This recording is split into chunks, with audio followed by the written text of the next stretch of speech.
eu tenho um protesto público a fazer para vocês aqui. Eu e o Benedito.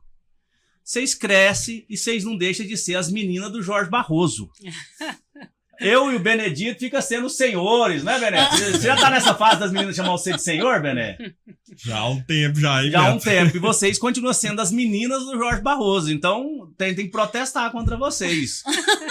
Tereza Cristina, obrigado por atender o nosso convite. Obrigado de coração. A gente fica feliz de receber você aqui no nosso humilde espaço.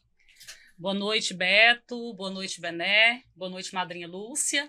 E a todos que nos assistem. O prazer é todo meu. Sou muito grata pelo convite. Não é uma data fácil, né, para eu estar aqui, mas eu aceitei de coração e vou tentar dar o melhor no programa. Que coisa boa. A Lúcia pensou que ia ficar de fora, a gente falou, não, senta aqui, Lúcia, que talvez até cantar você canta. Lúcia Barroso, seja bem-vinda. Obrigado por comparecer também ao nosso humilde espaço. Ô Beto, eu que agradeço. Boa noite, Bené, meu ex-aluno. Boa noite, Cristina. Mas boa seu ex-aluno, ele tá muito mais velho que você, Lúcia. Ô Beto, mas eu vou te falar uma coisa, eu só tenho 18 anos. Tá? Eu só tenho 18. Eu não sei a idade dele, mas eu tenho 18. Não, ele já tá beirando 57. Na verdade, eu conto sempre, deixa eu contar, porque eu gosto de contar essa. Ele sofreu um princípio de infarto em 2017. E aí, ele foi internado no hospital em Goiânia. E ele, como é que era o nome do senhor lá, Bené? Rafael. Ele tinha nada, uns 88 anos. E Hospital do Coração, todo mundo com problema de coração, né? Continue, Bené. Nossa, Bené. Era sério, foi sério. Só que o que acontece? Os medicamentos que o Benê tomava era na barriga, era uma agulha gigantesca que enfiava na barriga. E aí chegava lá, a mulher olhava assim, senhor Benedito Gustavo Lobo e Rafael, pensava que esse aqui era o Rafael e o senhor era o Benedito. Nossa. Quase que espetaram o senhor Rafael. Não, Bené. Não, o senhorzinho chegou e falou assim, agora eu não posso dormir mais, porque se eu dormir, vem a enfermeira aqui, aplica injeção em mim. E essa é fato, tá vendo? Então, ele já tem um nome de velho, né? Então, Lúcia, você, nome de jovem, mais jovem que ele. Então, pode ter certeza. Beto, eu vim aqui acompanhando a Cristina, né? Minha afilhada. Cristina, minha afilhada. Que chique, que legal. Então, eu tô aqui pra acompanhá-la. É um prazer a gente estar aqui mesmo. E vamos trocar ideia aqui. Quem sabe você até cantou a música. Não. Uma vez eu sempre fico brincando no Instagram. Aí eu tenho uma enquete lá, fala assim, Silvânia só é Silvânia por quê? Aí teve uma pessoa assim, colocou lá assim, que a Lúcia do Jorge Barroso canta na igreja. Eu achei legal. E aí eu comentei com a minha esposa, falei, gente, assim, como eu sou espírita, quase não vou à igreja católica, mas se eu for na igreja e não te escutar cantando, eu não vou na igreja, Lúcia. Então, eu chamo a responsabilidade. Aí você me disse que a Cristina também... E a Cristina que canta, a Cristina é cantora. Aí, Minhas irmãs cantam, agora a gente tá cantando. Nós cantamos muito tempo aqui na Matriz, né? Sim. Aí a Cristina, como mudou para Nápoles, aí a gente canta aqui. Agora nós começamos aqui no São Vicente. A Cidinha, a Marcinha e eu. E a Cristina, quando estiver aqui, vai cantar com a gente. Mas, igual eu falei pra vocês têm um tom de voz igual. Eu conheço as pessoas mais pelo tom de voz. Não, mas tem dia que eu ligo pra Cristina, eu acho que sou eu que tô atendendo. Aí, tá vendo? Tá vendo? Vocês têm um tom de voz muito parecido. Muito parecido áudio mesmo. Parece, sabe? Assim, nós somos... a voz é muito parecida mesmo. Tem até um episódio interessante. Um dia, na casa da minha mãe, da nossa mãe, o telefone tocou, eu fui atender. E era o marido da madrinha Lúcia, o Luiz. Aí ele, Lúcia? Eu falei, não, é a Cristina. Tá vendo? Aí ele pensou só, o que você tá fazendo aí, né? Assim, até o marido, que fica muito tempo confundindo, então é normal todo mundo confundir. A voz de vocês parece muito. E, na verdade, vocês têm a voz muito forte. O tom muito alto. Tom muito alto. Seu pai ou sua mãe que tinha esse tom de voz? Porque geralmente é hereditário, né? Não, meu pai, né, Cristina, não falava assim tão alto. E minha mãe era cantora, né? Minha mãe era cantora. Então foi da sua mãe. Hoje a Cárita, minha cunhada, ainda falou que uma coisa que ela não esquece é de ela passando lá na rua e minha mãe varrendo a porta lá, que ela varria tudo, né? E cantando. Minha mãe cantava alto. Que legal, que coisa boa. Minha mãe era cantora. Inclusive, a sua mãe, além de cantora, eu um dia até brinquei com ela. Ela, pra mim, era no ranking a maior ouvinte da Rádio Rio Vermelho. Isso aí era. Não era? Eu até, inclusive, quando eu tava substituindo, acho que era a Rosane Vieira, uma época, eu até fiz o quadro do ouvinte do dia. A sua mãe foi umas 3 vezes, porque eu falava assim, gente, a dona Tereza vai estar ouvindo. Se ela não estiver ouvindo, não tem nem graça, né? Você vê que a música... todo dia mesmo, né, Cristina? E que carisma, né? Demais. Gente, como é que a dona Tereza...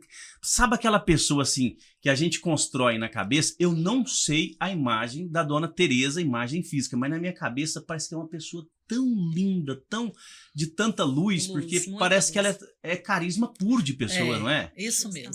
É interessante. Aquelas pessoas que a gente constrói que é um anjo, né? Ai, Beto, muito caridosa, né, Cristina? Muito. Meu Deus, de um coração enorme, assim como meu pai. Meu Deus. O seu pai, não lembro dele. Eu tenho 44, eu não sei quando seu pai desencarnou. Você não lembra dele lá no supermercado, não? Pega para campeão? Ele faleceu em 1990. 1990? 17 de dezembro de 90. Aí eu já... Inclusive, se algum familiar tiver a foto, manda pra nós colocar aqui na TV pra gente ver. Eu já vi uma foto dele aonde? Foi na rede social de um de vocês? Eu já vi uma foto dele. Eu já postei muitas vezes também. Aí, Bené, tenta achar pra nós aí. Vai que você dá conta de colocar aqui na TV, aqui, ó. Do senhor Jorge Barroso. Que, inclusive, deve ser até uma coisa assim. Eu ficava assim, gente, eu não vou fazer essa pergunta pras meninas, mas é diferente. Ter o bairro do pai, um bairro com o nome do pai, não é assim, impactante, não? É gratificante. É gratificante? Lembra demais. Eu costumo falar assim quando fala Residencial Jorge Barroso, dá aquela força. Lembra o pai Jorge Barroso, aquela pessoa que tanto fez ali naquele pedaço, sabe? Isso que naquela época morava na fazenda, de lá ele comprou aqui a chácara, né? Então, assim, nos dá essa... Eu sinto bem. Que legal. Mas no início eu estranhava, eu falava assim, onde você mora? Lá no Jorge Barroso. Sabe assim, aquela coisa? Parece que dá um choque mas aí de depois sentimentos, né? Depois você acostuma. Meu avô tem uma rua com o nome dele lá no São Sebastião, Rua Quintiliano Corrêa. E aí, por incrível que pareça, é uma coisa que eu tenho que contar, mas é uma rua que tem ela é uma rua, aí depois construíram outra rua do lado, ou seja, era para ser uma avenida. Não, aí uma rua de um lado é um nome, depois a outra rua que é paralela tem outro nome. Mas é rua. E eu ficava assim, quando um dos primeiros empregos que eu tive foi de cobrador da Popular e Corumbá. Aí quando eu olhava assim, você tem que cobrar na Rua Quintiliano Corrêa, eu falava, igual você falou, me dava aquela coisa, mas que estranho, né? Muito estranho. Mas vamos começar pelo clima de infância de vocês. Vocês moraram ali na chácara do Nossa Senhora de Fátima. Vamos falar que era Nossa Senhora de Fátima, que era frente, né? Isso. Eu lembro, vocês vai me orientar. Inclusive eu quero dizer o seguinte, todo mundo ficava pegando muito no meu pé. Eu sou o cara mais chorão desse podcast. O Bené, ele é uma pedra de gelo. Ou senão ele esconde ali atrás, ninguém vê. Aí eu falei assim, vou deixar aqui, que eu ficava assim, porque aqui tem a parte dos vídeos que os familiares mandam, e é bonito. Quando é um engraçado, a gente vai rir, mas quando é aquela coisa bonita e tal, a gente acaba chorando. Aí eu ficava assim, disfarçando, principalmente o Zé Francisco, né, seu Zé Francisco? Falava assim, eu vejo você disfarçando lá que você tá falando. Agora não disfarço mais, tá aqui, ó. Então, e aí, voltando ao assunto da chácara. Eu lembro com clareza que eu era criança e visitava muito lá. Tinha 3 árvores na frente, com um lugar para colocar os latões de leite. Eu já tenho essa infância. E aí primeiro eu vou perguntar para a Lúcia, que acho que é um pouquinho de mais idade. O que você lembra daquela época, Lúcia? Nossa, Beto, eu lembro tudo ali. Essa árvore ali, sabe quem plantou? Quem? Foi o alemão. O Egon? O pai da Kátia. Isso, o Egon. Ele é que plantou lá, sabe? Ele que plantou aquelas árvores ali. Ali, Beto, porque lá antes era do seu João, né? Quando nós viemos da fazenda pra cá, meu pai tinha uma oficina, depois eles queriam vender aquilo ali pro meu pai. E graças a Deus, meu pai comprou, né? Seu pai tinha uma oficina? Seu pai era mecânico?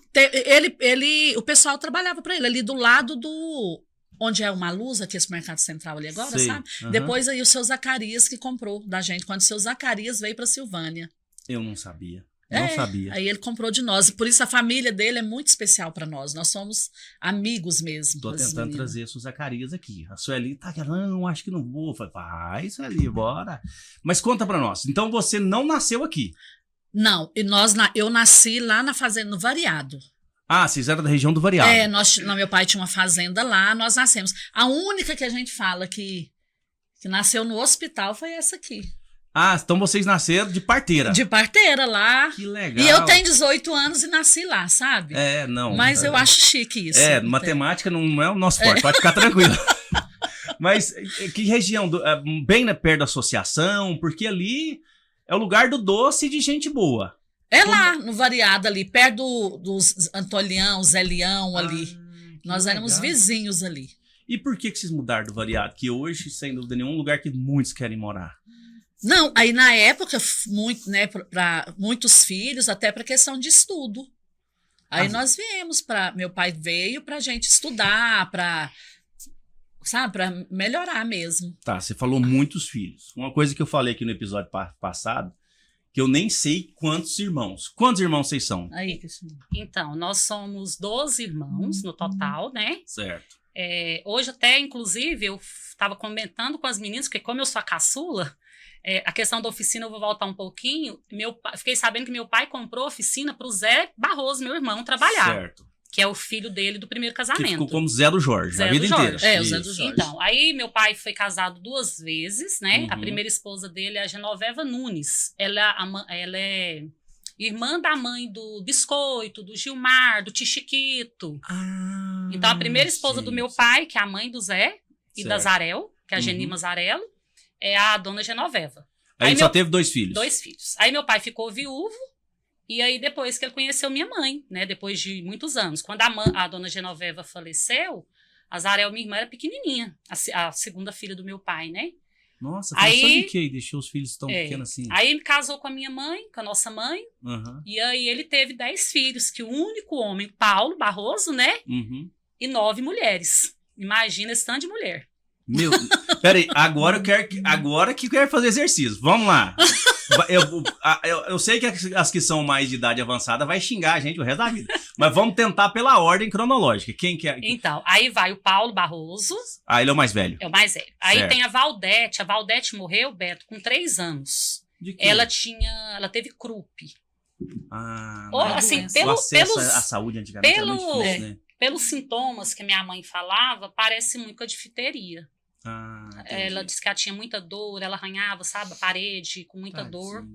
E aí teve a Valdete. Então a Valdete faleceu, né, com 3 anos. Nós não conhecemos. Nós não conhecemos. Certo. Quem conheceu foi só o Paulo, no caso dos filhos da nossa mãe, né, do meu pai. Certo. No caso, o Zé Azarel, né, o Paulo e a Lena. Que aí vem vem o Paulo Barroso, a Valdete, certo. A Lena, certo. A Cidinha Barroso, que é a rainha do bolo. A Lúcia Barroso. Lúcia. Eu tô lá no meio. Não, melhor. Deixa passar, que ninguém reparou que você é a terceira da fila. Aí depois a Marlene Barroso. Certo. Aí a Márcia Barroso. Que é a do Tchãozinho. A Laura Barroso, que mora em Vianópolis. Sim. Aí a Laudilene, que mora em Anápolis. E eu, a caçula. Que Tereza Cristina, conhecida por todos, Cristina Barroso. Rapaz, então é bom a escadinha. Justamente. E é assim, um ano e pouquinho de diferença, sabe? Aí, ou seja, não tinha jeito de criar stand de menino no Variado com acesso à educação, que era bem difícil na época. Não tinha como. E aí esse foi, então, o fator primordial dele mudar para a cidade. E as meninas estudaram, né? Aquela escola multistreado, né? Até a Noêmia, né? Foi professora de algumas de vocês. Eu não cheguei a estudar Acho lá, que não. Talvez a Cidinha, não sei. E aí foi assim, Beto, quando eles mudaram pra cá, moraram lá onde a madrinha Lúcia falou, ali próximo ao antigo, onde era uma Lusa, né? A oficina ali, eu nem tinha nascido, certo. Que foi em 75. Eu nasci em 76. Certo. Aí foi quando de lá mudou pra chácara.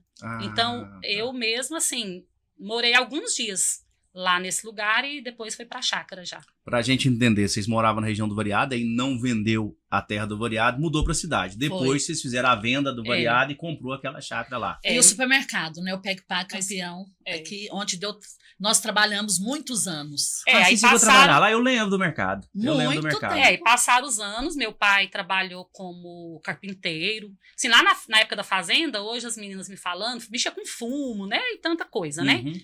E aí depois ele foi carpinteiro, foi leiteiro. Era a melhor coisa, Beto. Meu pai pegava leite na região do Engenho Velho, variado, e vinha com um Chegava com os caminhãozinho. doces. Não, e aí chegava, passava aqui na chácara, pegava a gente ia pra Itambé com ele. A melhor coisa era ver ali girando aqueles latões na Itambé. Era legal mesmo. Era uma corrente, Justamente. colocava, aí esvaziava, e eles viravam o latão de Isso. cabeça pra baixo, passavam na máquina de lavar. Isso. É verdade, é verdade. bem Beto, as lembrado. coisas tão interessantes. Meu pai, quando ia em Goiânia, ele ia para Goiânia, ele tinha uma lista de encomenda, sabe, de coisas para fazer pro pessoal naquela época. Seu tanto que era difícil. Porque o leiteiro, ele era o elo de correspondência, era o elo de compra, E- e de trazer alguma é. coisa para o sustento das pessoas lá. Sem asfalto, sabe, assim, difícil. Ele ia, e uma lista de coisas de encomenda o pessoal fazia para ele trazer de Goiânia. E era. Parece que era uma viagem, né? Tipo assim, era uma viagem. E conta pra nós, um entre parênteses, você já chegou a andar na carroceria do caminhão em cima dos latão de leite? Já, E muitas vezes. E vamos falar a verdade, não é legal? Demais. É demais. muito legal. O Benedito não pega. Você já pegou carona com leiteiro, Benedito? Demais, Betão. Você já pegou carona com Nossa, leiteiro? eu ia lá pra Gente. minha avó Maria, ia passar lá e vinha com leiteiro depois pra me estudar na segunda-feira. Gente, Fiz isso demais. e olha que coisa. O meu sogro, ele era leiteiro. Uhum. Eu era bem pitiquinho, eu fui lá pedir emprego pra ele uma vez pra abrir cochete pra ele. Olha aí. Pra abrir cochete pra ele. Que eu achava aquilo o máximo. Meu pai era leiteiro também. Uhum. Meu pai trabalhou como leiteiro muito tempo. Meu Aham. irmão trabalhou como leiteiro também. Meu irmão trabalhou. O primeiro caminhão tanque de leite aqui na região foi do Zé Pedro. Ah. Zé Pedro, irmão dos meninos Maracanã. Aham. Lá sei. perto, inclusive. Só que é mais Engenho Velho, né? Aham. Foi meu irmão que trabalhou. Primeiro caminhãozinho que foi puxado pela Parmalat. Pegava aqui e levava pra Anápolis. E aí eu achava aquilo o máximo. Vocês têm essa lembrança viva dentro de vocês, o quanto era importante essa interação? Porque criança não tinha videogame, não tinha celular, não tinha... Justamente. Como é que foi a infância de vocês? Uai, Beto, a minha foi muito boa, né? Assim, graças a Deus. Apanhar, vocês não apanhou com a dona Tereza. Parece que não tinha jeito de bater ninguém, não. Porque... Beto, eu nunca apanhei, você acredita? Uma vez eu tava com Achei a sarampo. Beleza, eu vou te mandar a foto aí, ó. Achou? Essa? Isso. Justamente. Aí, eu Assim. sabia, o celular tava vibrando aqui. Beleza, vou te mandar aí, pra você colocar aqui pra Podia gente. mandar da nossa mãe e ele, aquela montagem também, alguém. Se alguém tiver alguém dos podia dois... mandar dos dois, tem os dois. Foi um número eu nem não tem salvo aqui na agenda. Quando Cidinha mandou. Deixa eu ver aqui.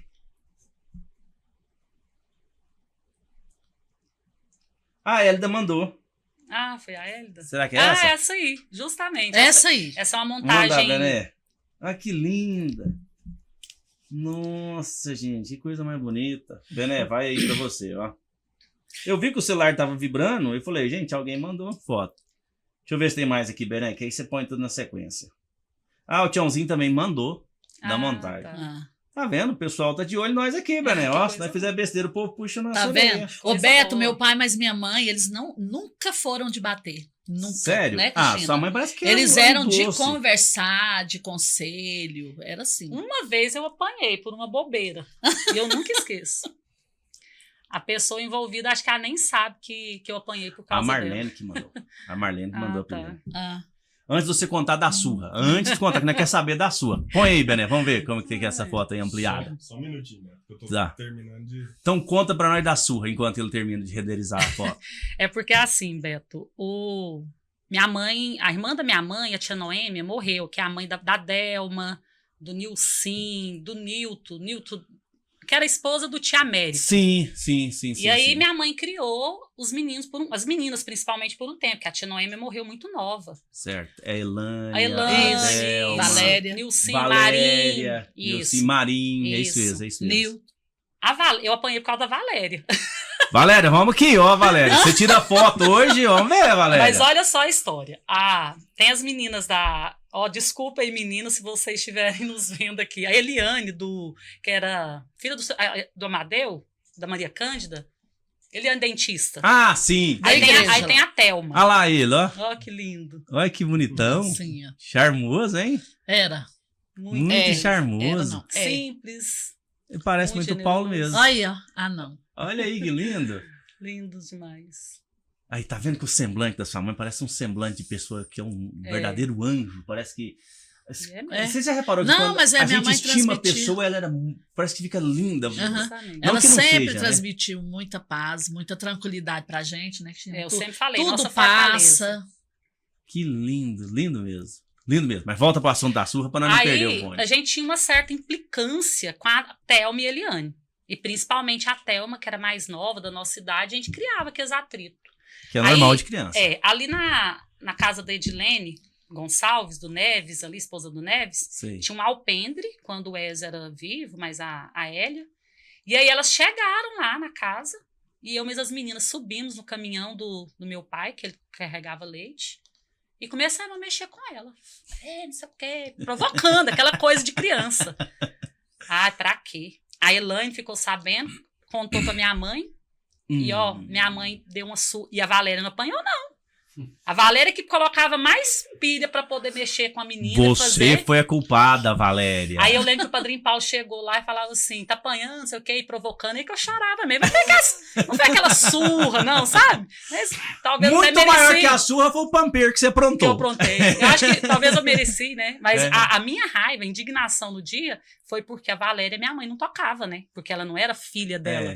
Por mais que ela criava e tudo mais, minha mãe não teve coragem. Aí eu tive que apanhar dobrado.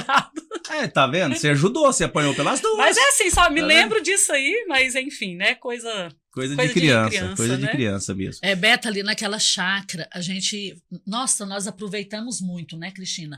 Dia de domingo, Beta, era o dia da cozinhadinha. Assim, as meninas iam pra nossa casa, levava tudo, a gente aprendeu a cozinhar, a gente aprendia a cozinhar. A gente passava o dia inteiro, o domingo inteiro, no quintal de casa. Fazia as Isso, a gente fazia barraquinha, a gente fazia, sabe? E cozinhava, a gente fazia comida mesmo, sabe? Então a gente fazia. Aí eu tenho a Sônia, que trabalhou no ginásio Anchieta. Nós duas somos comadres até hoje, por batizado de boneca. Eu falo, comadre, não faz sessão comadre? É comadre Sônia. Ela fala, oi, comadre, oi, comadre. Por quê? Porque nós batizamos boneca uma da outra nessa época, sabe? Interessante. Carregou a carga emocional lá de trás, acompanha até os dias de hoje. Isso, aquele córrego lá no fundo. Quantas pessoas já brincaram ali? Não, e convenhamos, você já era 12 e era lotado de menino, que tinha a área, que inclusive acho que a casa tá até hoje o mesmo modelo. Logo já tinha o curral, e ao lado do curral tinha a estradinha que ia lá pro Corguinho. Né? E era lotado de meninos. O tempo inteiro? Não, era o tempo inteiro. Eu mesma, assim, brincava muito com a Márcia Souza, da rádio, as meninas da Tia Maria, a Meire do Patureba, e tanta gente. Beta, agora uma coisa que não sai da minha memória eram as festas de criança que a minha mãe fazia no dia 12. Aí lá no galpão, ali no galpão mesmo, ali da parte do curral ali, era bolo enorme, sabe? Servia tanta coisa para as crianças. Pessoal do bairro, era tudo convidado. E minha mãe fazia a festa, tudo por conta dela. Olha só, a gente tem esse espaço aqui, a gente tem a oportunidade de absorver muita história de muita gente. Com certeza. E a história da comunidade silvaniense é muito isso, dessa comunhão com as pessoas. Porque, convenhamos, com 12 filhos em casa, seu pai sendo leiteiro, as coisas não eram fácil? Não. Convenhamos, a gente sabe que vocês tiveram uma vida e tal, mas fácil nunca foi. Não, E aí achava jeito de ainda fazer coisas pra criança dos outros.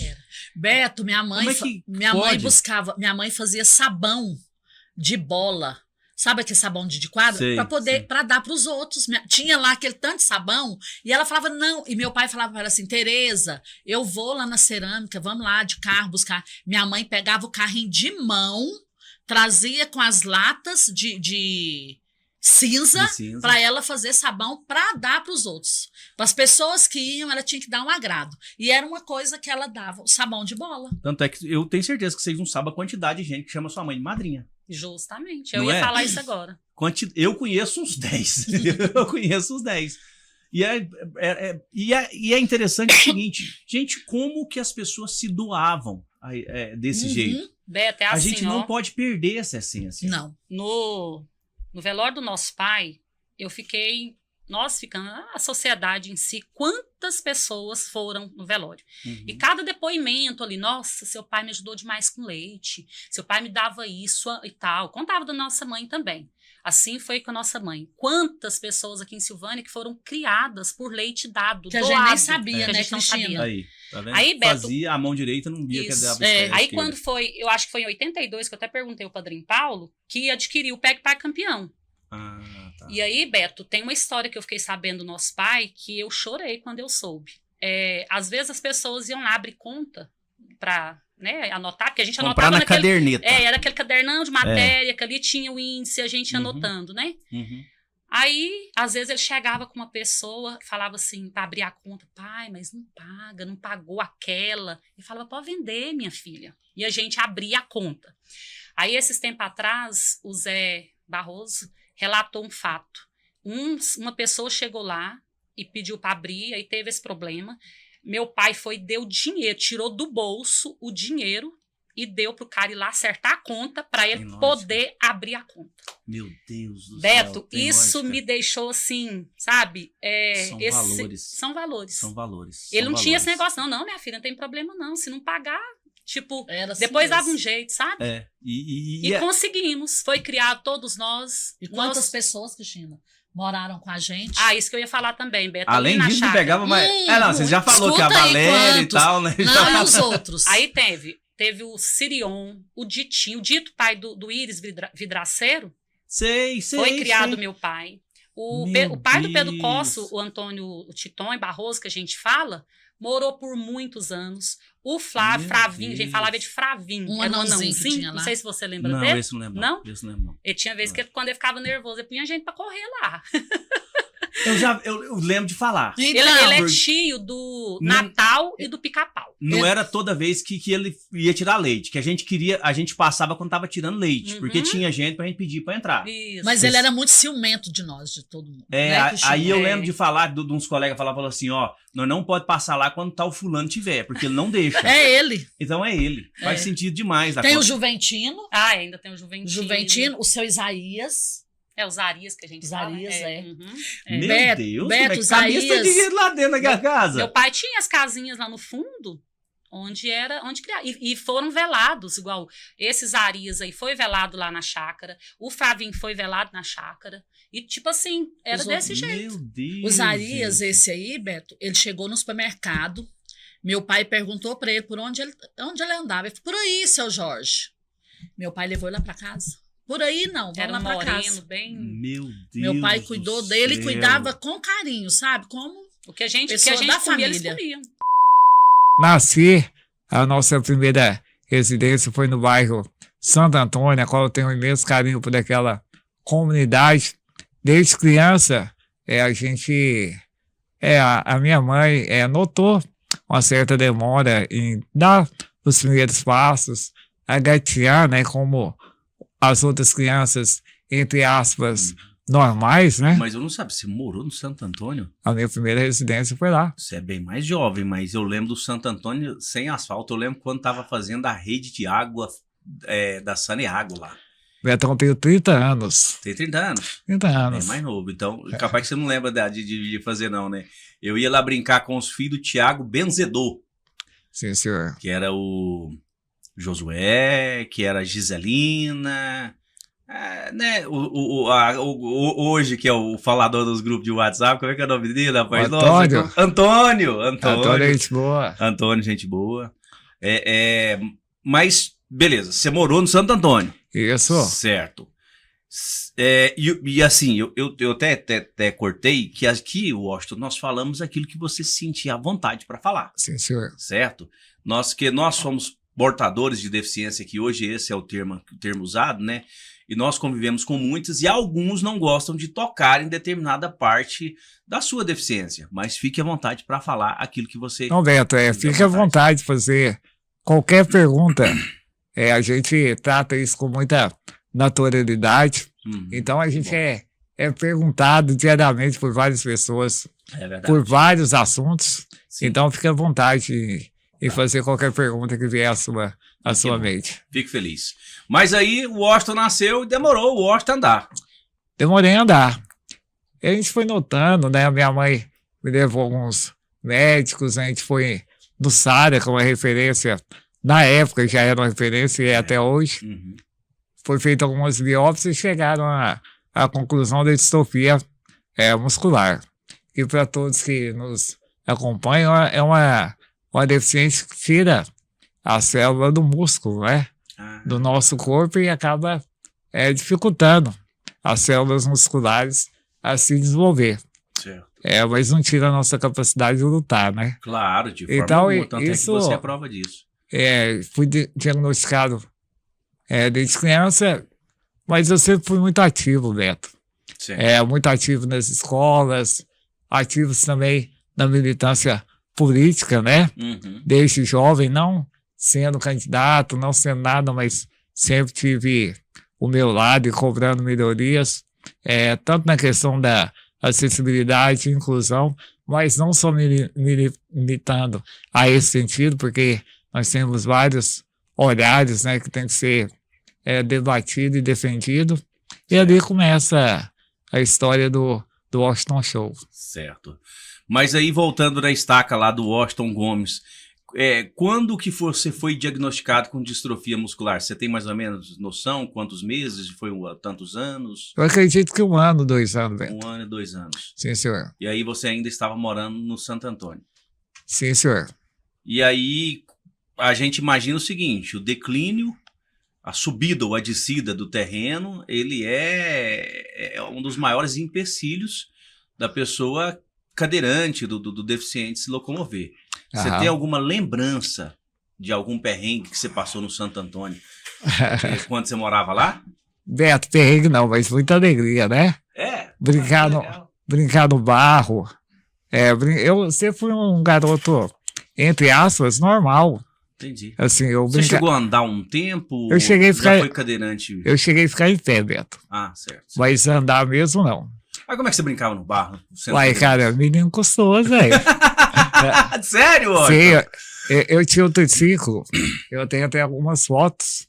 Eu andando nesse triciclo, motoquinha, cara, era legal, normal. Cara. Então, assim, a minha infância, por mais que seja norteada por problemas de saúde, UTI, questões respiratórias, que no passado era muito complicado, os médicos gostam de dar tempo de vida, né? Uhum, me davam 3, 5, 10 anos. O último foi 18. Aí eles pararam. O Washington? Porque também você foi desbancando todas as teorias deles, né? Isso. Mas eles chegaram a esse ponto várias vezes. De te dar essa perspectiva só de até 5 anos de vida? Várias vezes. Meu Deus. E chegar de falar pra família. E assim, claro que a gente não julga. Médico tá ali para fazer o trabalho dele, né? Sim. Mas, assim, várias vezes já estipularam um tempo de idade, porque a distrofia, infelizmente, ela é uma doença complicada, né? Ela evolui e ela não tem cura. No meu caso, graças ao bom Deus é muito bom comigo, ela estabilizou. Então, questão respiratória, depois que eu comecei a cantar, lembro do Ranchinho do Tio Zé. Ranchinho do José, né? Tá cantando umas modas lá já, né? Isso, muitas. Então a gente começou a cantar, o pulmão melhorou, mas toda honra e toda glória seria dada a Deus, né? Amém. Mas, então tá. Então você teve uma infância bacana no Santo Antônio. Sem dúvida. Gosto no triciclinho, brincando na terra, de vez em quando virava esse triciclo, virava cambota, bora pra frente e tudo. Tem o que você lembra especificamente da sua infância no Santo Antônio? Tem algum fato, assim, engraçado, bonito, que te marcou? Beto, eu acho que tem que contato ali com a meninada da época, né? Lá tinha muito menino. Era bom demais, essa integridade, essa integração, né? Eu acho que hoje eu sou o que eu sou, graças a Deus, graças à minha família, que é sempre abaixo de tudo. Mas também a minha exposição à sociedade. Isso é importantíssimo. Né? Você não se escondeu de forma alguma. Isso. Tanto quanto criança, adolescente, adulto. Então a gente está sempre ativo à sociedade. Entendi. Então a melhor infância é essa brincadeira e um Fuscão azul que meu pai tinha também, que era Seu top, pai tinha um Fuscão azul? Tinha. Top. Mas a pergunta sempre do Fusqueira era paralama traseiro baixo ou do alto, né? Que o alto é o Fafá e o baixo é o de 70 e... Quanto, Benedito? 73 pra baixo. Como é que era? Rapaz, eu não lembro. Desse detalhe? Só lembro que o Fusca era top, viu? Barulhão. Não, e... Só o cheiro de gasolina que não é muito bom. É bom, faz parte. Faz parte, é o contexto, é verdade. E eu sei que é admirador de um carro top. Meu pai teve um Puma. Puma? Puma. Rapaz, o Puma. Aí marcou. Marcou, né? Aí marcou. Então algumas lembranças que a gente traz que marcaram, né? É verdade. O Fusca eu lembro muito. Meu pai, ele foi festeiro de São Cristóvão. Lembra que tinha procissão? Acho que até hoje é assim, acho que voltou essa tradição. E aí teve um ano que ele foi ser o festeiro de São Cristóvão. E a gente tava passando um perrengue muito grande na vida naquele momento e ele não tinha carro nenhum. E aí o Tarsilo, não sei se você lembra do Tarsilo, que era motorista de caminhão, que era irmão do João, do Cláudio, do Luiz, né? Luiz Cláudio. Emprestou um Fusca para ele, um Fusca cinza. Um Fusca cinza, acho que já o ano 82, que já tinha o paralama de trás, grandão, que é o Fafá. Eu olhava aquilo e falava, meu Deus, será que um dia eu vou ter um carro desse? Você tinha, quando você olhava o Fusca do seu pai e o Puma que ele tinha, você pensava, eu vou ter um desse um dia? Cara, o Puma eu tô sonhando até hoje, né? É sério? Você ainda não desistiu, não? Não, ainda não. Mas o Puma, hoje em dia, com as carrocerias de fibra, ele ficou excepcional. Ficou um aviãozinho. Um dia a gente chega lá, né, Beto? Não, chega sim. Vamos trabalhar bastante. Chega sim, pode ter certeza. O Washington. Oi. E aí o Washington, ainda o Washington Gomes, teve uma infância, você teve uma infância boa, você teve uma infância com ressalvas, ou você viveu intensamente, a sua família te permitiu que você vivesse intensamente, porque pela língua dos médicos e pela crença, talvez, da sua família, porque não sabia até que tanto que poderia ser verdade ou não, sei. Você tinha 5 anos de vida. Como é que foi sua infância? Beto, assim, voltando um pouco, eu tive muito problema de saúde, né? Uhum. Que na minha infância, isso, infelizmente, por várias vezes eu fiquei quase meses internado, né? UTIs. Então, isso... Porque distrofia atacava muito o aparelho respiratório, que é o músculo. Na época meu pulmão era muito, muito complicado, né? Então a gente fez várias internações, mas sempre persistindo, né? Entendi. Indo pra escola, às vezes faltava um mês, né, Benedito? Ficava um mês sem ir, mas retornava. Então a gente sempre foi indo. Até ali por volta dos 15, 16 anos... estabilizou, a gente conseguiu ter uma vida, entre aspas, mais normal, né? Mas a minha vida sempre foi tranquila. A gente não vive a vida tão radical, né? Mas também não tão marasmo, né? Na verdade, eu acho que você vive mais radical que muitos, Washington. Porque você não tem limites para você. Claro. E isso acaba te levando a ter uma radicalidade maior. Claro, você nunca parou para pensar por esse aspecto? Não é bom pensar muito, não é mesmo? Mas assim, a minha família, ela me propicia isso, né? Claro que ela tem um cuidado de mãe, de pai, de irmão, mas também não tem o capacitismo que prejudica tanto a pessoa com decência, né? Isso aí. Essa superproteção. Isso. Qual a primeira escola que você estudou?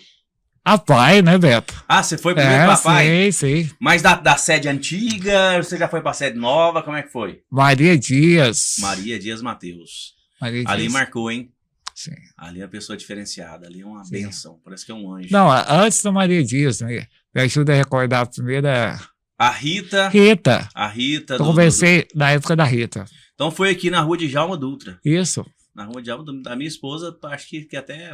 trabalhava ou participava lá no começo dessa a primeira vinda da Pai em Silvânia foi essa época, né? Era a Rita de Cássia, eu não vou tentar julgar mais equipe, mas eu lembro da Rita. Eu também, se eu for, mas eu lembro da Rita, depois Maria Dias, enfim, a primeira escola foi a Pai. A Pai representou muito para você, Washington? Sem dúvida, representa até hoje, né, Beto?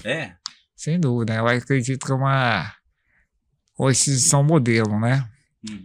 No tratamento de pessoas com deficiência. Eu acredito que a Pai, ela mostra muito como deve ser as instituições que fazem esse tipo de trabalho, né? Entendi. Eu acredito que até, às vezes, falta até recurso para a PAI em si fazer o trabalho maior, né? Porque a demanda... Acho que talvez, às vezes não, acho que quase sempre, viu? Porque sim, o leque é muito grande, né? para você ver hoje, Beto, eu vou até entrar no outro assunto, nós temos um número de autismo crescendo cada dia mais. Muito. Assustador. E assim, Benedito, de todas as idades. Hoje tem crianças e adultos sendo diagnosticados com autismo, né? Então, acredito eu que essas instituições têm que ser cada vez mais respaldadas, né? Com certeza. Então, a PAI, para me falar dela, eu sou meio suspeito. Foi importante para você? Muito importante. No seu processo? Com certeza. O que você, assim, a PAI, ela é uma escola, né? A gente tem que entender, a função da PAI, ela é uma escola. Então, a escola, ela além de levar conhecimento, ela expande muitos horizontes. O que era o Washington Gomes, que a gente ainda tá no Washington Gomes, sim, né? Que você foi para lá, titiquim, né? O que era o Washington Gomes antes e o que se tornou o Washington depois da PAI? Beto, eu participei da PAI um certo período e depois eu continuei fazendo fisioterapia lá, mas estudando em escola regular, né? Certo. Mas assim, os primeiros vezes que eu toquei teclado foi na PAI, em eventos da PAI, em feijoada, em reuniões dos pais, né? Uhum. Eu sempre gostei muito de música desde a infância. Meu pai, minha mãe também sempre gostou. Mas os primeiros eventos que eu toquei mesmo com o público foi na PAI. Caramba. Então, assim, eu acho que por isso já resume a importância, né? Então ela te evoluiu muito, te ajudou muito a evoluir. Com certeza. Certo. A introdução da música na sua vida. Você falou que seu pai e sua mãe têm as suas veias artísticas, porque aí nós vamos ter que agora entrar num paralelo aí entre a PAI e vida musical, porque o pequeno Washington Gomes, que aí, a partir da música, passa a ser o Washington Show. Como que foi que você despertou? Eu quero ser um músico. Ou você sempre teve essa veia artística mais ressaltada?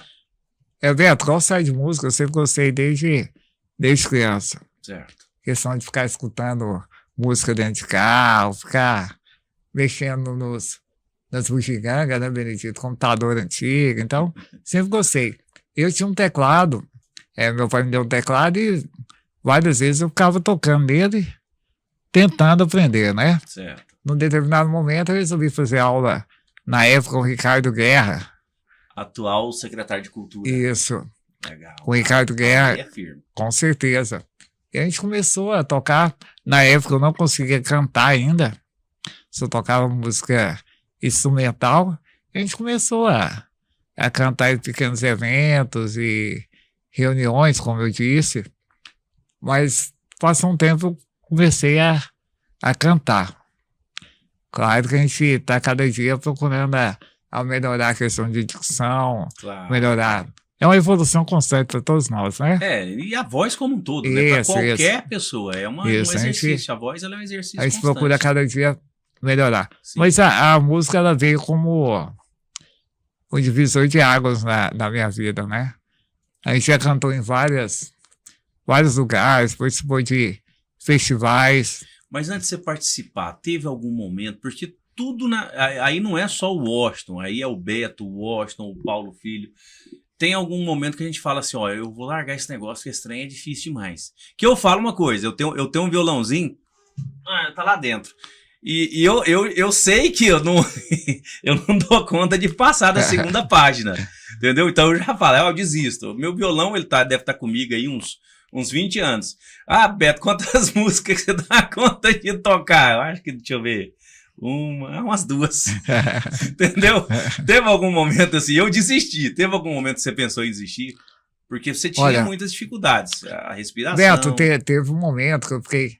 A minha última internação ela tem uns 10 anos para mais, graças a Deus.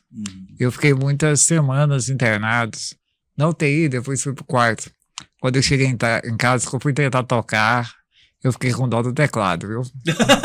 Nossa senhora. Judiou do coitado. Nossa senhora. E ali a minha mão não ia, a voz não conseguia. Ali eu fiquei um pouco bloqueado, mas desisti não. Nunca pensou em desistir? Não, desisti não. Claro que nós temos a música nessa atual fase da minha vida como secundária, né? Sim. A gente não consegue dar tempo que a música exige. E na sinceridade, teve algum dia que você ficou com vergonha de se apresentar? Que se eu pegar um violão pra cantar na frente dos outros, eu morro de vergonha. Aí, inclusive, me mandaram uma mensagem no Instagram, o Dultras Bar. O Dultras Bar mandou, e aí, vamos marcar um show? Eu brinco, você mesmo, acho que você me segue no Instagram, você vê.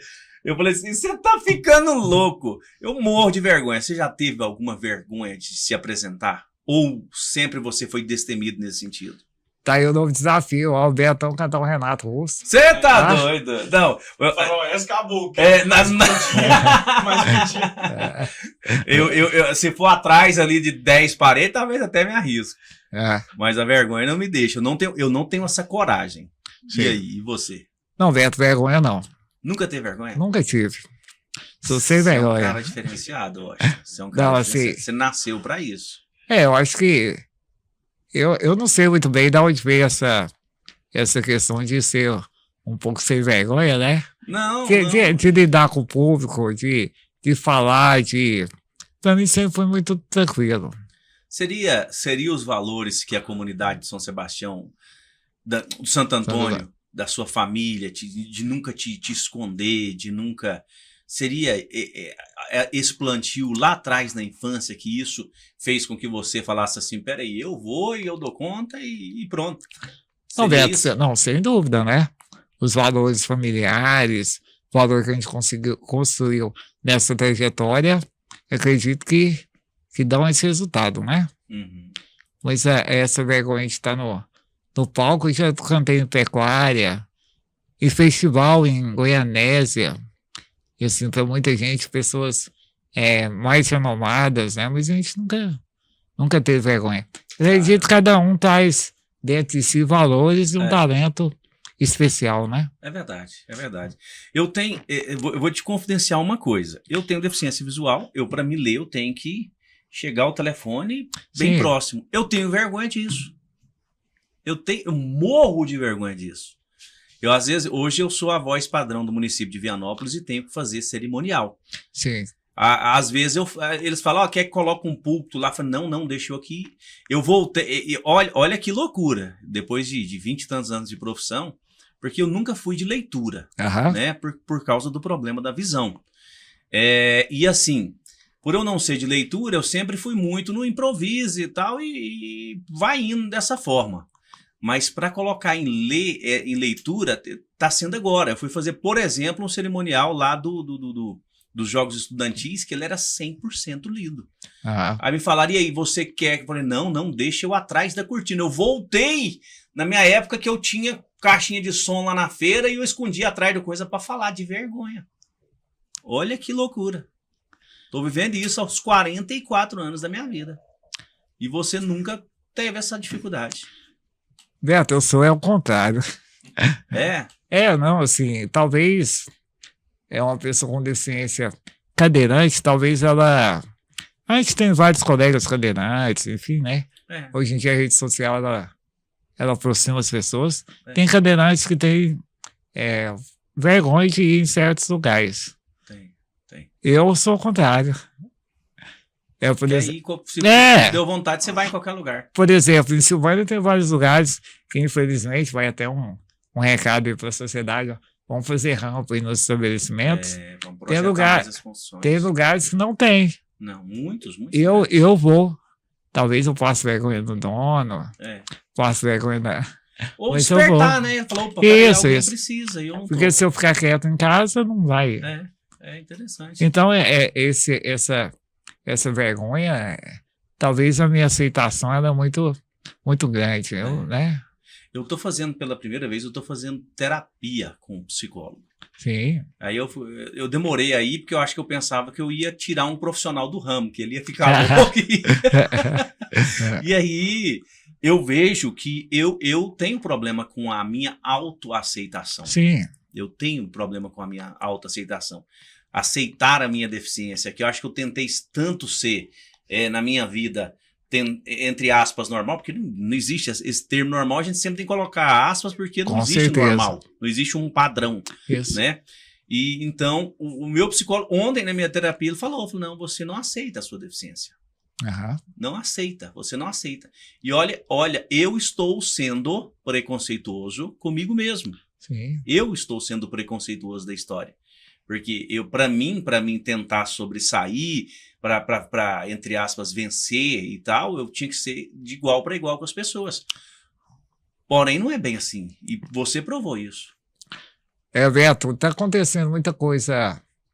Nosso mundo tá doente, né? Tá, totalmente. A gente tá vendo várias... Eu sei que você disse que a gente não vai falar, mas um dos grandes problemas da sociedade é a comparação. Interessantíssimo. Né? O imediatismo, as pessoas querendo tudo para ontem. Então, esses valores têm que ser trabalhados. E parabéns por você estar procurando ajuda terapêutica. Isso é bom. Tive que procurar. Chegou um tempo assim que eu falei assim, não... Eu vou ficar doido aqui e vou sair correndo pelado na rua. Mas até que não, assim, porque eu tenho uma necessidade, Washington, em sempre melhorar. Sim. Eu nasci para melhorar. E foi chegando um determinado ponto que eu falei assim, peraí, eu preciso de alguém para me ajudar a entender algumas coisas, né? Beto, eu também tenho essa autorreflexão, né?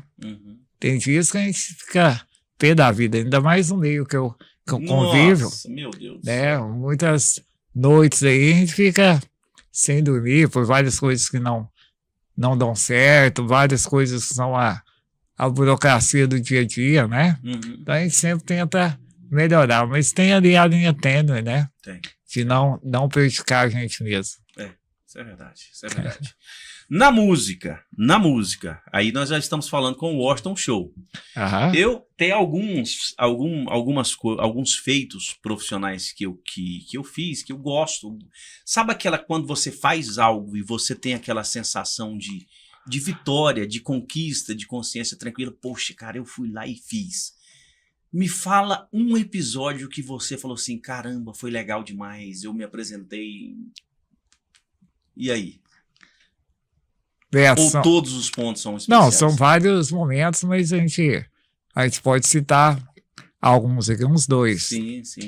Teve um evento, um festival em Goiânia, um festival estadual, a gente ficou em segundo lugar e conseguiu, através daquele festival, a carteira da Ordem dos Músicos do Brasil. Caramba! Então a gente, graças ao bom Deus, a gente é inscrito da Ordem. Então foi um festival que abriu as portas, né? A gente tem a carteira, então a gente não é músico, a gente tem registro mesmo. Tem registro. Então isso pra mim coisa que é difícil até de achar músicos com esse registro, né? Com certeza. Então esse foi um dos eventos. Teve também, Beto, coisas mais simples, mas muito relevantes. O saudoso Léo Corumbay nos levava em muitos eventos. E a gente cantou um dia no aniversário da avó Emanuela. Nossa, que então, show. assim, foi um dia que me marcou, assim, da idade dela, o semblante dela e a alegria dela mesmo com aquela idade, né? Então, alguns eventos a gente tem isso marcado, dentre eles esses dois episódios. E também, né, Beto, o Ranchinho, né? Ranchinho José, né? O Ranchinho foi uma experiência muito grande. A dona Kátia foi uma mãe tranquila?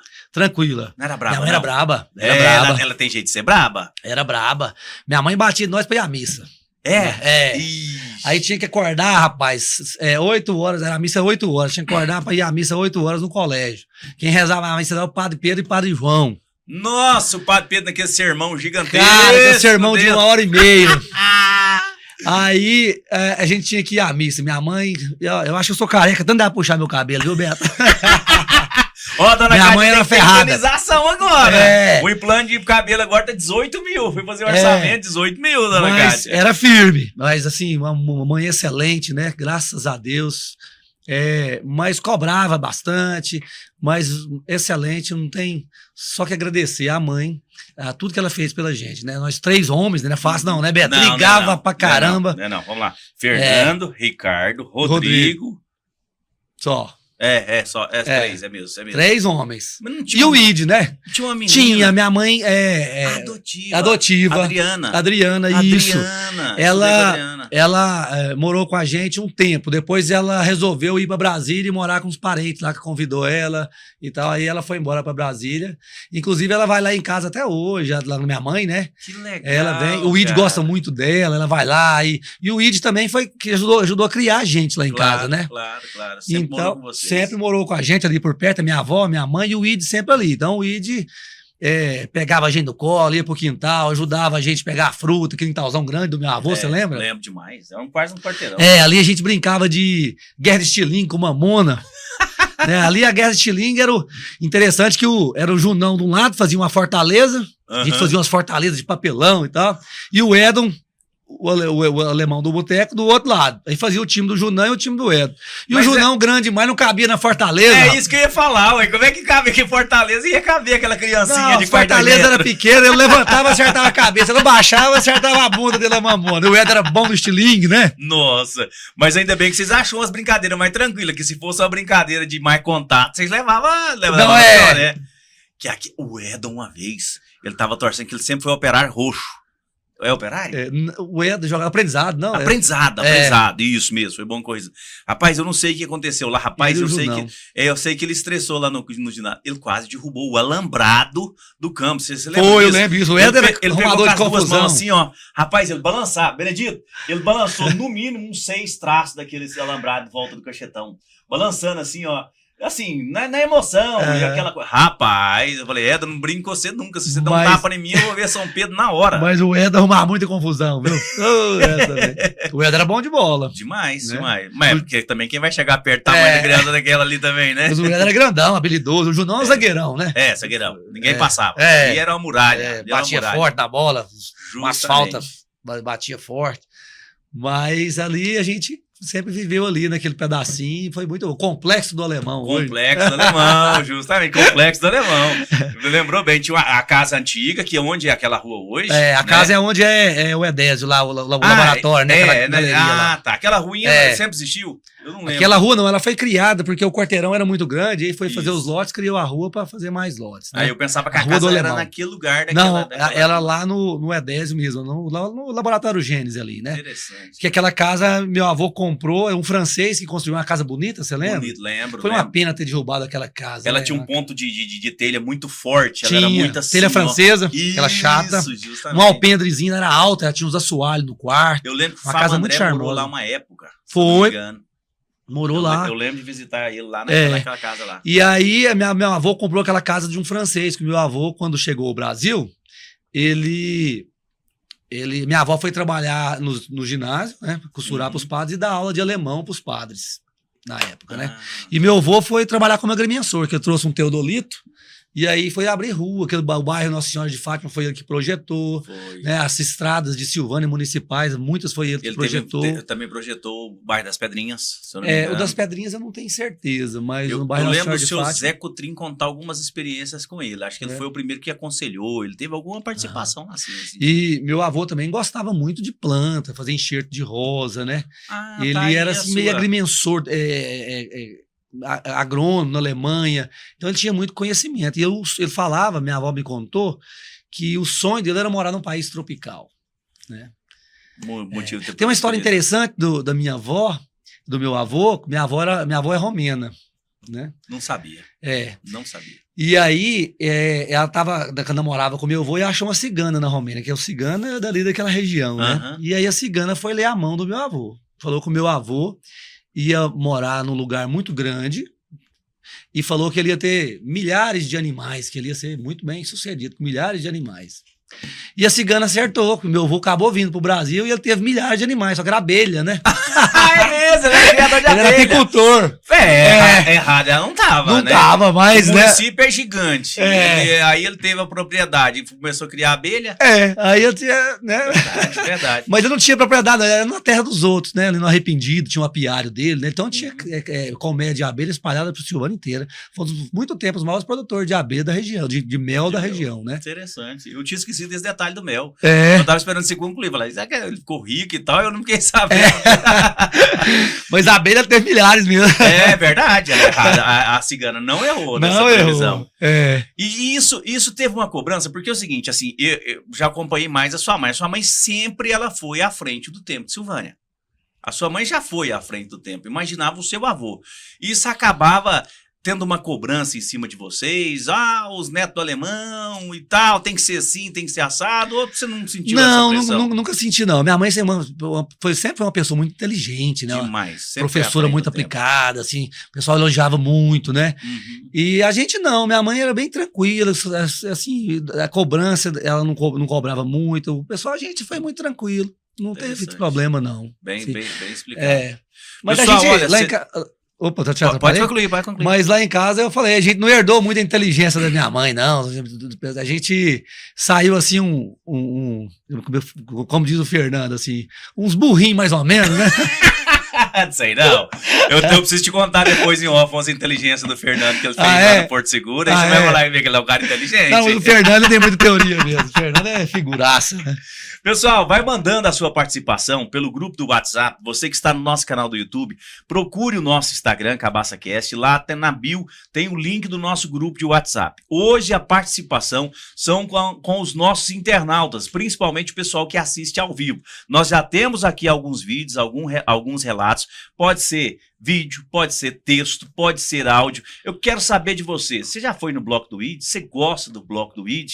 Você vai esse ano? Manda pra gente aí, pra gente fazer uma interação bacana. E dessa vez a gente tá aqui, é claro, ouvindo um pouco da história da família Brenner através do Ricardo, mas a gente quer saber também da sua participação do Bloco do ID, que a gente vai passar falar sobre o bloco no final do nosso programa. Beleza?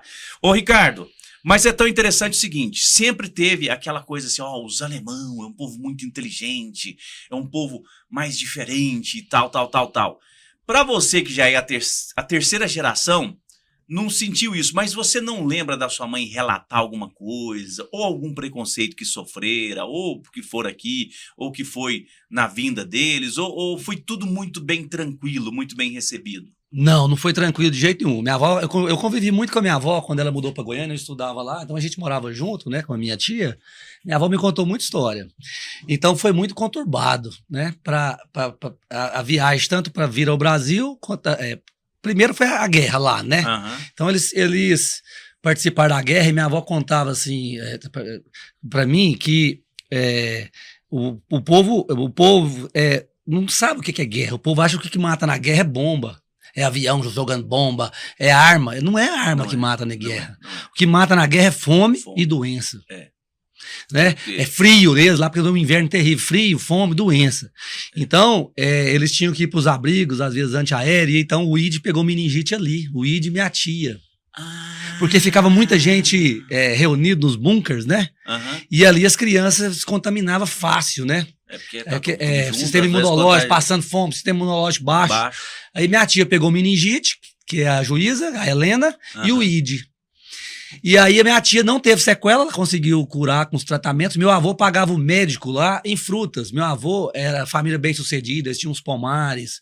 E aí o dinheiro não vale na guerra. O que vale na guerra é alimento, né? E aí meu avô pagava o tratamento do ID da minha tia com frutas. Minha avó conta a história lá. Caramba, e aí o ID teve a sequela, né? Porque ficou a meningite, deu problema no cérebro, o cérebro dele paralisou com 2 anos e meio. Então a mentalidade dele é mais ou menos de 2 anos e meio. 2 anos e meio. E aí minha avó, eles resolveram vir pro Brasil por causa do sonho do meu avô de morar num país tropical. Quando eles resolveram sair, a guerra já tinha acabado. Tava ali mais no fim, né? Mas mesmo assim deve ter sido muito difícil sair daquilo tudo, né? Foi difícil. Minha avó deixou tudo, né? Até as heranças que ela tinha direito, ela deixou tudo pra lá. E aí ficou as irmãs dela, que até hoje tem uma viva, as outras já morreram. Mas aí vieram pro Brasil, ficaram no Rio de Janeiro, em quarentena, né? 40 dias na Ilha das Flores. E aí o governo de Goiás estava distribuindo terras aqui em Goiás para imigrantes, estava incentivando. Aí falaram pro meu avô que em Itaberaí, o governo, meu avô veio, meu avô era o presidente da colônia deles, que era alemães, romenos, austríacos, húngaros. Era uma turma grande. Sim. Meu avô veio primeiro no avião da FAB, olhou o local e chamou o grupo veio para Itaberaí. Aí lá em Itaberaí, eles moraram lá uns anos. Aí foram plantar a horta, foram criar galinha, frutas. E eles eram muito trabalhadores, o pessoal bem pra frente. Minha avó que sofreu muito, porque as alemãs eram assim, do olho claro. Aí tinha assim, o pessoal dava em cima. Né? E não sabia falar a língua. E tal, né? Chamava muita atenção. Muita atenção. Minha avó. E é uma raça bonita mesmo de se ver. Ela não sei se trauma. me expressando certo, falar que é uma raça. Não, é um bonita. pessoal assim bonito, né? E aí a minha avó conta uma história que eles queriam plantar banana, aí o pessoal ali, vizinho, tava meio, assim, ressabiado com a turma que chegou, né, do exterior. O pessoal não tinha esse costume na época, não conhecia, não tinha rede social. E aí eles falavam, não, é só fazer o buraco e enterrar a banana. Aquele nome de alemão, assim, pondo banana no buraco, enterrando. E eles riam. Minha avó é contrariada com isso, a maldade do pessoal. O pessoal sacaneando, né? Mas aí eles foram aprendendo, foi pegando a manha, foi aprendendo, organizando, sofreu muito, foi construir as casas, eles construíram as próprias casas.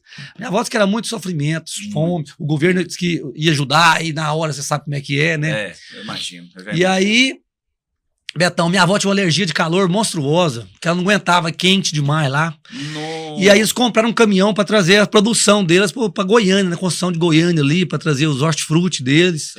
E aí o pessoal começou, mais desenvolvido, o pessoal começou a ficar com inveja e tal, com problemas, tiveram uns problemas com o pessoal que trazia os alimentos, tava tomando a freguesia deles aqui em Goiânia. Aí eles pegaram o caminhão da colônia lá, e colocaram fogo no caminhão da colônia que eles tinham comprado. Nossa, cara. E aí meu avô era presidente lá da colônia e falou assim, pra mim já deu. Eu vou procurar um lugar para estudar meus filhos, porque aqui se não estudar não adianta não. E aí uma mulher tinha contado para minha avó que tinha uma cidadezinha chamada Silvânia, que era uma cidade fria, fresca, boa, clima bom, que ela ia sofrer menos. E tinha ótimas escolas, de freira, de padre. Meu avô é pra lá que nós vamos. Caramba, cara. Aí vieram pra Silvânia. Chegaram em Silvânia e acharam os padres. Minha avó foi dar aula de alemão. Meu avô conseguiu na prefeitura, que o teodolito. Minha avó trouxe uma máquina de costurar da Alemanha. E meu avô trouxe um teodolito de medir terra naquela época. Certo. Foi isso aí que foi o começo de tudo. Caramba. Aí chegaram em Silvânia, aí os meninos foram estudar lá no ginásio Anchieta e as meninas aqui na Auxiliadora. E aí todo mundo estudou, todo mundo formou e ficou. Aí é mais ou menos a história. E ela contou como é que foi a recepção do povo de Silvânia com os alemãos? Foi bem, porque Silvânia o povo era mais instruído. Aqui minha avó sofreu menos um pouco. Arrumou esse francês que alugou a casa para eles, assim, com facilidade. Os padres ajudaram, o pessoal ajudou. Dom Emanuel, na época, ajudou muito meu avô. Então, Silvânia tiveram uma recepção melhor. Minha avó disse que aqui em Silvânia era o céu. Vó, só não tem vontade de voltar para a Alemanha de jeito nenhum. Eu adoro Silvânia. Que legal. Então, minha avó para Silvânia, para ela, meu avô, o pessoal, aqui é o lugar. Por isso que eu gosto muito daqui também. Faz sentido. Aí a história mais ou menos dos alemães. E aí minha mãe conheceu meu pai, né? Falando do meu pai também, que meu pai é da família dos Damásio aqui de Silvânia, né? Ah, ela conheceu, é mesmo. Faz sentido. E aí meu pai é irmão da Célia Damásio, da Olga Damásio, da Hilda, da Nair, da Celina, né? E da Selma. E meu pai é o único homem da família. Aí minha mãe encontrou meu pai, minha mãe é mais branca e tal, meu pai é mais moreno, né? Mais pro lado dos negros. E aí saiu nós. Mas a única coisa que nós herdamos dos alemães, eu, o Rodrigo e o Fernando, foi a bebeção da cerveja. Ixi, não, mas vocês são muito inteligentes. A modéstia não vai deixar, mas vocês também são à frente do tempo de vocês. Obrigado. A gente observa assim. O Fernando é o filósofo da o Fernando ele é o filósofo. Ele é o a história dele é boa. Tem que ter tempo pra escutar, mas a história dele é boa. Dos conceitos. Um dia nós lá nessa viagem que nós fomos juntos lá, nós sentamos pra ouvir história, nós saímos até sem saber como é que nós saímos. O Rodrigo é a máquina de ganhar dinheiro. O Rodrigo é empreendedor, né? Empreendedor, cara, pra frente. E você ficou à frente do seu tempo porque você se formou como biólogo numa época que quase não tinha biólogos aqui na região. Você foi um tanto quanto diferente, você quebrou esse paradigma, porque aqui ou era advogado, ou era professor, né? Às vezes saía um médico muito pouco e tal, mas biólogo? Eu achava que a profissão de biólogo ia ser muito valorizada, assim, no futuro e tal. E o futuro chegou, assim, mais ou menos, e a legislação não ajuda, assim, muito. A fiscalização no Brasil é falha. Do nosso Brasil? Não tem prioridade ambiental, né? Por enquanto, nós estamos naquela ideia da Europa, naquela época, desmata, acaba, né? Mas a gente, assim, não podia, não poderia pensar assim. A gente tinha que, para as gerações futuras sofrerem menos, a gente começar a organizar, pelo menos cumprir uma legislação mais ou menos fraca, que é a nossa ambiental, mas se já cumprisse essa legislação, já melhorava muito, né? A reserva legal, organizar as matas ciliares, né? Tivesse uma fiscalização, tivesse uma pessoa para acompanhar os fazendeiros nos desmatamentos, não drenar nascente, preservar as nascentes, só isso, né? Bastava os aterros sanitários, se organizasse tudo, né? Então, assim, eu acho que não é prioridade, igual você falou. Não é prioridade, então, eu acho que pode ser no futuro, né?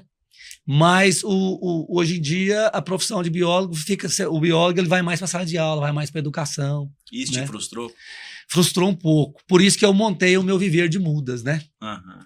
Porque eu imaginava que eu ia trabalhar como biólogo, ou trabalhar na pesquisa, mas não tem dinheiro, você não vive bem. Como professor, você não consegue fazer com salário, de ter assim o básico, o salário é baixo. O professor tudo faz um bico, tem outra coisa. Que né? é outra falta de prioridade também, a educação. A educação também. Você se lascou dos dois lados, como biólogo e como professor. Foi. Aí eu comecei, vou montar alguma coisa para ganhar um dinheirinho a mais. Aí eu fui para o aprendizado trabalhar, nós escrevemos um projeto para a Unilever, para fazer um viver de muda lá no aprendizado. Uhum. Na época foi R$10 mil, e o projeto, a Unilever aprovou o nosso projeto. Aí nós montamos um viveirinho de muda lá, e aí o irmão Davi convidou o Davi, que é um técnico na produção de muda, tinha trabalhado em Anápolis, e ele me ensinou muito. E aí o pessoal ia lá no aprendizado comprar muda. Lá não era para vender, lá era para doação, só muda nativa, né? Muda nativa que a gente doava para os fazendeiros, doava para o pessoal. Entendi. A gente fazia as mudas com os meninos lá e para doar. E eu pensei, gente, mas aqui não tem nenhuma placa para vender muda, o pessoal vem comprar, eu vou montar um viveiro para mim. O lado Loxinha entrou em ação. Meu lado de empreendedor entrou em ação. E eu tava lá, meu pai tinha um lote ali do lado da casa dele, né? Onde é meu viveiro hoje. E eu que fechei lá, o Edo me ajudou, sem dinheiro, na quebradeira. E aí a gente foi enchendo saquinho e plantando as mudas. E meu pai chegava lá e perguntava, você vai vender essas mudas pra quem? Eu falei, não sei, pai. Pra quem quiser comprar. Eu falei, cara, mas é muda demais, você não vai vender isso não. Eu falei, vou vender. E outra coisa, pai, na hora que tiver aqui umas 5 mil mudas, eu vou abrir a porta pra vender. Mas primeiro eu vou fazer essas mudas e tal. Aí chegou alguém lá, falou, por que você não abre uma floricultura também? Eu falei, é verdade, né? Já é, agregar aqui. Aí arrumei uma tenda lá e tal, organizei e montei o viveiro. A dificuldade e tal, e o negócio foi melhorando. E hoje já estamos aí, já com 15, 16 anos. 16 anos? Caramba, hein? E hoje uma baita estrutura, né? Eu sou feliz demais, Beto, com viveiro, porque viveiro, floricultura, não entra bandido. É verdade. Não entra. Ninguém vai querer roubar a planta. Mas bandido vai lá fazer o quê, né? Roubar uma planta, né? Então, assim, todo mundo que entra lá, entra com a cabeça boa. Você não vai com raiva comprar uma flor. De forma alguma. Você não vai contrariado comprar uma muda pra você plantar laranja. Não. Todo mundo que entra lá tá com a cabeça boa. Interessante. Brigado com a mulher, né? Tem os rapazes que é brigado com a mulher que vai comprar uma flor, mas tá arrependido.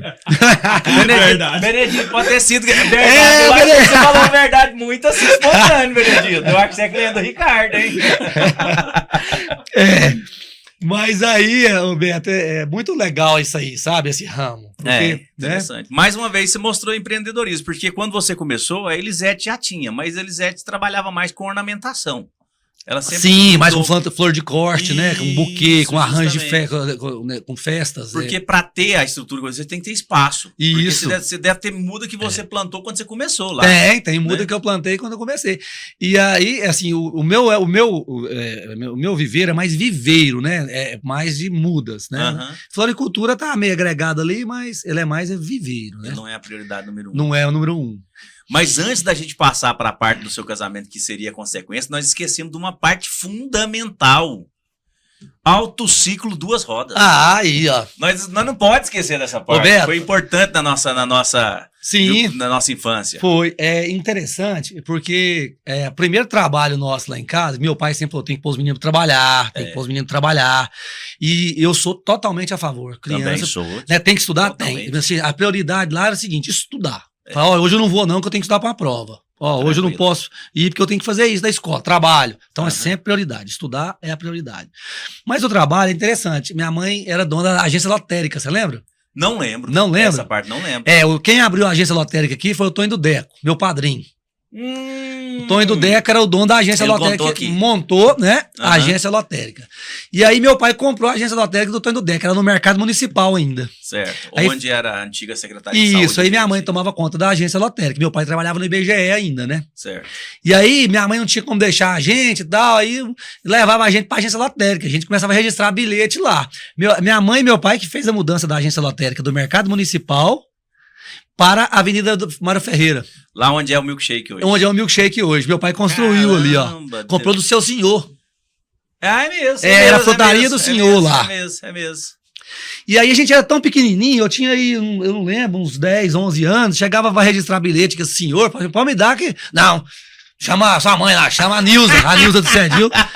Depois você vai fazer coisa errada com meu bilhete, né? Não, pra me dar que eu registro pro senhor, né? Mas devagarinho a gente foi ganhando a confiança deles, né, e tal. Foi meu primeiro trabalho, né? Então eu fui da agência lotérica. Eu não sabia, pra mim já tinha sido a bicicletaria. Não, aí meu pai vendeu loteria, vendeu pro biscoito, né? Biscoito. A loteria. E minha mãe tinha uma loja do lado. Que tinha passado, que quem tinha antes do biscoito era o Norton, não sei por que eu tinha isso aqui. O Norton, ele comprou do meu pai aqueles cômodos lá onde é a Milkshake hoje, né? Foi só o prédio. Eu lembro que eu já trabalhava na Rio Vermelho nessa época e eu lembro desse burburinho. Aí meu pai comprou do Beto do Orlandino, você lembra do Beto do Orlandino? Demais, Alto Ciclo dos Rodas, era ali de frente o Pedro Ponce, a Lúcia ali, ó. Isso, aí, justamente. O Beto mudou lá pra Dom Bosco, meu pai comprou o prédio lá, onde é a Trimas hoje, né? Isso, sim. Aí meu pai falou assim, eu vou... o que você vai fazer com a bicicletaria? Vou fechar. Aí o César trabalhava lá, você lembra do César Saniago? É mesmo, bem lembrado. César é meu amigo hoje, um cara bacana, um cara inteligente, empreendedor. Empreendedor mesmo. Trabalha na Saniago hoje, né? Justamente. E aí meu pai falou assim, você vai trabalhar onde? Eu conheci como César do Estofado. Do Estofado. Então eu esqueci da parte da bicicleta da vida dele. Aí ele falou assim, não, eu vou arrumar outra coisa pra fazer. Eu falei, não, vamos fechar a bicicletaria. Não, você ensina meus meninos a arrumar a bicicleta? Ensino, vamos continuar com a bicicleta. E aí o trem cresceu, né? Passou tudo. E aí... o Rodrigo foi trabalhar na bicicleta. O Fernando não quis, não. O Fernando foi mexer com joia, lá no seu Zé Ali, né? Verdade. Consertar relógio. O primeiro chaveiro dele foi lá. Isso. E aí o Rodrigo ficou lá, o Loxinha, né? E aí, quando eu terminei o terceiro ano, falei, eu não vou arrumar a bicicleta a vida inteira, não. Eu vou estudar. Vou pra Goiânia. E o Loxinha falou pro meu pai, não, eu vou ficar aqui. E ele tocou lá muito tempo depois que eu fui pra Goiânia. Né? Depois que você saiu, ele colocou o Vicente lá. Isso, o Vicente. O irmão do Vicente, não sei. O Edelcio. Edelcio, irmão do Vicente, lá na região dos macacos lá. Foi mesmo. O Edelcio começou lá e eu tava lá ainda. E aí a gente teve, meu pai, o Rodrigo começou com a bicicletaria, meu pai fez uma cirurgia e abandonou lá e o Rodrigo continuou. Até depois eu fui mexer com caminhão, com outras coisas, aí abandonou. O Edelcio tocou lá um tempo, né? Foi. E aí depois fechou e meu pai vendeu o prédio lá pro pessoal da Trimas. Foi mesmo. Cara, nós temos é tão interessante a gente parar pra trocar ideias que a gente esquece desse detalhe. Você falando que eu lembrei do César trabalhando com o Beto. Que o Beto, depois que ele mudou aqui, ele montou uma lá em Vianópolis. Sim. Foi quando eles foi fazer o laboratório lá. Foi. E aí você falando aqui, eu falei, rapaz, e é verdade, velho. Ela primeiro funcionou aqui na Coronel Vicente Miguel, depois foi pra 24 de outubro. Era só o Valério que mexia na época. Era só o Valério. Valério bravo. Bravo. Mas foi uma época assim legal, eu aprendi muito no comércio naquela época, né? Depois me ajudou muito quando eu montei o Viveira Floricultura. É porque você sempre, na época da bicicletaria, que era a época que eu mais lembro de vocês eram muito comunicativos. Quando a gente chegava para consertar a bicicleta no Valério tinha um jeito peculiar dele de ser, né? Era lá na esquina ali de onde é hoje a Juarez Material Construção, era uma casa antiga. Ele tinha um jeitão dele de ser, né? Ele e o Danielzão lá. Era figuraça mesmo. Ele tinha que jeitão, mas era um cara bacana, né? Ele tinha que agradar com o seu jeito e você agradar com o jeito dele. Ele tinha um nicho de mercado dele, né? Isso. Mas vocês eram mais comunicativos e tal. E aí era bem interessante, assim. E eu lembro que o Loxinha era o primeiro, fora aqueles padrões, ele era o primeiro a aprender a desempenar roda de bicicleta, que era um tabu na época. Era pouquíssimas pessoas que davam conta. Era o Otávio, que inclusive até hoje trabalha no Valério, e o Loxinha. Aí que dessa época pra cá que eu lembro de vocês. Mas eu aprendi também, eu sei desempenar, eu sei enraiar, né? Mas lembra que era um tabu? Assim, Era. E tal, A gente era uma coisa assim. foi aprendendo, pegar as manhas e bicicleta é um ramo bom, um ramo interessante, sabe? A Juliana, tanto é que hoje mostra que, né? A Juliana, quando eu comecei do mountain bike, eu falava, Juliana, acredita. Aí ela, não, ninguém vai comprar a peça de nós aqui não. Eu falei, Juliana, acredita. Ela comprou uma primeira remessa, eu lembro que ela me ligou. Agora você foi em pô, vou comprar aqui agora. Aí eu falei, vai acontecer. Hoje já tem uma baita loja aqui e outra em Vianópolis. A Juliana é um exemplo. Isso, empreendedora, né? Empreendedora e de fibra. O mountain bike, o ciclismo agradece muito a Juliana, né? É verdade. Mas voltando, você conheceu a dona Larissa lá em Goiânia? Lá em Goiânia. Como a gente foi? Ela era um ano atrás de mim, na faculdade, né? E a gente não se conhecia na faculdade, porque muita gente. E ela. Você estudou no UFG? O CG. O CG. E aí a gente foi fazer um estágio no Zoológico de Goiânia. Participava de um. Era assim, umas 40 pessoas disputando 7 vagas. Certo. E aí a gente tinha que ir pra lá fazer os testes, né? E aí eu cheguei para fazer o teste, era um final de semana, e eu fui fazer o teste, o senhor que jogava tarrafa no Lago das Rosas para pegar tilápia, para tratar dos biguá, das garças, da lontra, da ariranha, não tinha ido. E ninguém sabia jogar tarrafa para pegar os peixes dos funcionários. Eu falei, eu sei. Tô em mentira. Do Loxa, moço. Tô em mentira que me ensinou, pô. O pai do Didi, eu tô em mentira, me ensinou a jogar tarrafa. Foi ele que jogou? Foi, eu trabalhou com vocês também na bicicletaria. Ou ele ficava sempre lá? Eu lembro demais dele lá. Ele tinha uma bicicleta cargueira preta. Não. Ele carregava uns fogão pra consertar. Sim, aquela bicicleta ele comprou do meu avô, que carregava caixa de abelha. Tá vendo? Uma bicicleta preta. Paralama. Mas não, o seu Antônio era amigo do Didi, né? Uhum. E aí eu frequentava a casa dele, a gente ia pescar e ele me ensinou a jogar tarrafa nas pescas. A gente pescava muito de bicicleta. A gente ia lá variado, pra pescar no Córrego do Variado, a gente ia no Rio Vermelho, a gente pescava muito. E aí lá em Goiânia, eu sei jogar tarrafa. Fui lá e peguei aquele tanto de peixe lá, porque lá tem peixe que as tilápia demais, né? Pra tratar dos bichos. Nesse dia eu fui selecionado. Né? Porque eu pensei, Ou seja, o Tô em Mentira te ajudou. Me ajudou. Te deu um empurrão. Deu um empurrão. E eu fui selecionado lá no estágio, era remunerado, o estágio era legal, né? Bom demais. E a Larissa também passou na seleção. Caramba. Aí era colega de trabalho, ela trabalhava no final de semana, eu também, que eu ficava, era 20 horas por semana, eu ficava sexta à tarde, sábado, domingo. E aí a Larissa foi lá, eu conheci a Larissa no zoológico, começamos a namorar e estamos aí até hoje. Caramba,